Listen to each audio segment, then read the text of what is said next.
2026 ഫെബ്രുവരി 14 കലണ്ടറിലേക്കൊന്ന് നോക്കിക്കഴിഞ്ഞാൽ റെഡ് മാർക്കിലാണ് ആ ദിവസത്തെ അടയാളപ്പെടുത്തിയിരിക്കുന്നത്. ഇന്നത്തെ ദിവസത്തിൻ്റെ പ്രത്യേകതയും നമുക്കറിയാം. സ്നേഹത്തിൻ്റെ ദിവസമാണ്, വളണ്ടിയേഴ്സ് ഡേയാ. ആ ദിവസത്തിൻ്റെയും പ്രത്യേകത റെഡ് കളറിലാണ് നമ്മൾ ചിന്തിക്കാറുള്ളതും കാണാറുള്ളതും. റെഡ് കളറിന്, ചുമന്ന കളറിന് രണ്ടർത്ഥമുണ്ട്.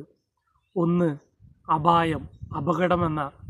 രണ്ട് യഥാർത്ഥ സ്നേഹം, അല്ലെങ്കിൽ ചോര വരെ നമുക്ക് വേണ്ടി തരാൻ കാണിക്കുന്ന സ്നേഹം.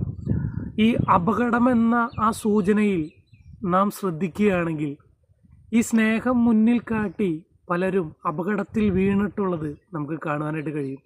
എന്നാൽ അവസാനത്തുള്ളി രക്തം വരെ ഊറ്റിത്തന്ന് നമ്മെ സ്നേഹിച്ച ഒരു സ്നേഹവും കൂടെയുണ്ട്. അത് യേശു കർത്താവിൻ്റെ സ്നേഹ. ഈ വാളന്റീൻസ് ഡേയിൽ അപകടത്തിൽ വീഴുന്ന സ്നേഹത്തിലല്ല, അവസാനത്തുള്ളി രക്തം വരെ ഊറ്റിത്തന്ന യേശു കർത്താവിൻ്റെ സ്നേഹത്തെ തിരിച്ചറിയാനും ആ സ്നേഹത്തിൽ അനുദിനം ജീവിക്കാൻ നമുക്ക് പറ്റട്ടെ. God bless you. ആമേൻ.